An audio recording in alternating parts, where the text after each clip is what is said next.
বিসমিল্লাহ ওয়াসসালাতু ওয়াসসালামু আলা রাসূলিল্লাহ ওয়া আলা আলিহি ওয়া আসহাবিহি আজমাইন, আম্মা বা'দ।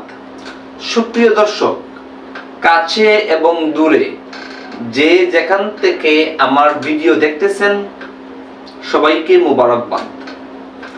আজ আমরা আলোচনা করব মাত্র একটি গুনাহ, যে গুনার কারণে তওবার দরজা চিরতরে বন্ধ হয়ে যায়, তওবা করার আর কোনো সুযোগ থাকে না।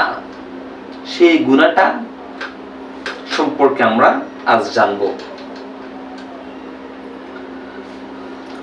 আল্লাহর নবী, বিশ্ব নবী সাল্লাল্লাহু আলাইহি ওয়াসাল্লাম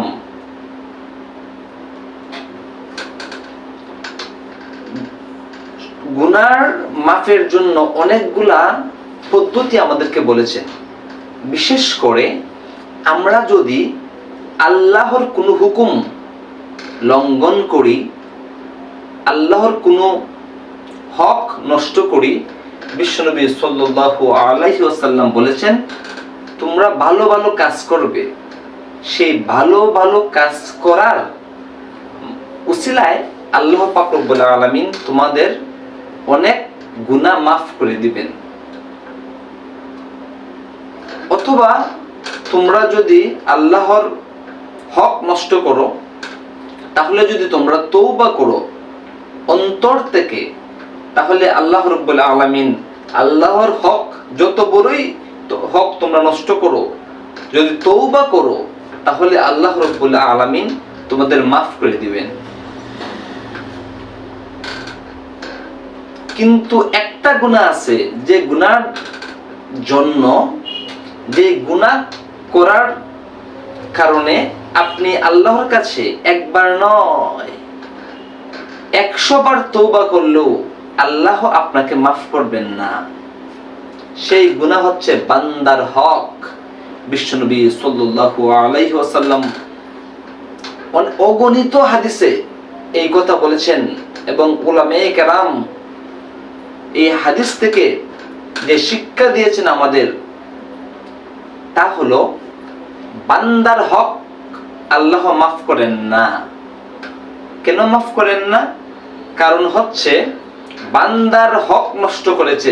যদি কোনো ব্যক্তি যদি কারো উপর জুলুম করে, তার সম্পত্তি অন্যায়ভাবে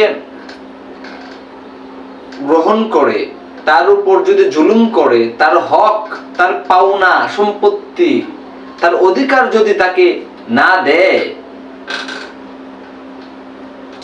যদি তার কাছ থেকে জোর করে ঘুষ খায়, অন্যায়ভাবে যদি কোনো মানুষকে কেউ হত্যা করে, কেউ যদি অন্যায় সাক্ষ্য দান করে, আজকে তো আমাদের কারো কাছে যদি কাউকে পছন্দ না হয়, আমরা তার নামে মিথ্যা কথা সমাজে বলে বেড়াই।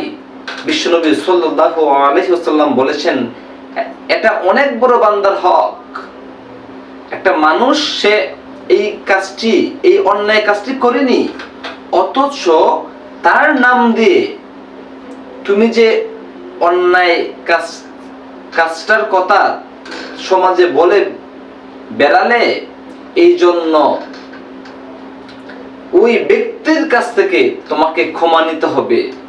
তুমি যদি হজ করো, তুমি যদি নামাজ পড়ো, রোজা রাখো, তাহলে নামাজ, রোজা, হজ করার সওয়াব তুমি পাবে।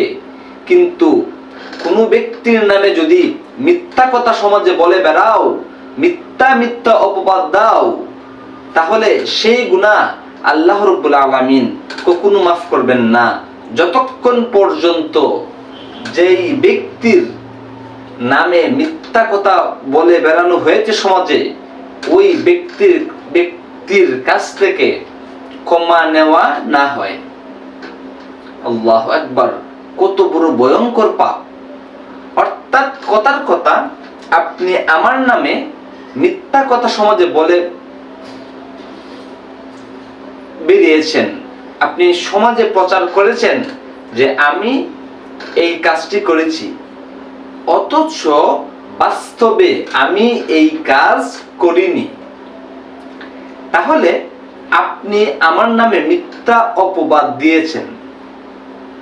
এখন আপনি যদি নামাজ পড়েন, রোজা রাখেন, হজ করেন, আপনি যদি হাজার হাজার মসজিদ মাদ্রাসা বানান, আপনি এইগুলার সওয়াব পাবেন। কিন্তু আপনি আমার যে হক নষ্ট করেছেন, সেই হক নষ্ট করার যে অপরাধ, যে জুলুম, সেই অপরাধ জুলুম থেকে আপনি ক্ষমা পাবেন না। কেননা এই ক্ষমা করার যে সিস্টেম আল্লাহ নিজের কাছে রাখেননি। আল্লাহ পাক রব্বুল আলামিন এই ক্ষমা করার যে প্রসেস, যে পদ্ধতি বলেছেন, যে যার হক, যার অধিকার তুমি নষ্ট করেছো, যার সম্মান তুমি নষ্ট করেছো, যার উপর তুমি জুলুম করেছো, তার কাছ থেকে ক্ষমা নিতে হবে। তা না হলে আমি আল্লাহ তোমাকে ক্ষমা করব না। তো আজ আমরা সমাজে অহরহ একের পর এক অনেক মানুষ আমরা নামাজ পড়ি, রোজা রাখি, হজও করি, কিন্তু মানুষের নামে মিথ্যা কথা সমাজে বলে বেড়াই। চায়ের দোকানে যদি আপনি যান, শুধু মানুষের নামে মিথ্যা অপবাদ।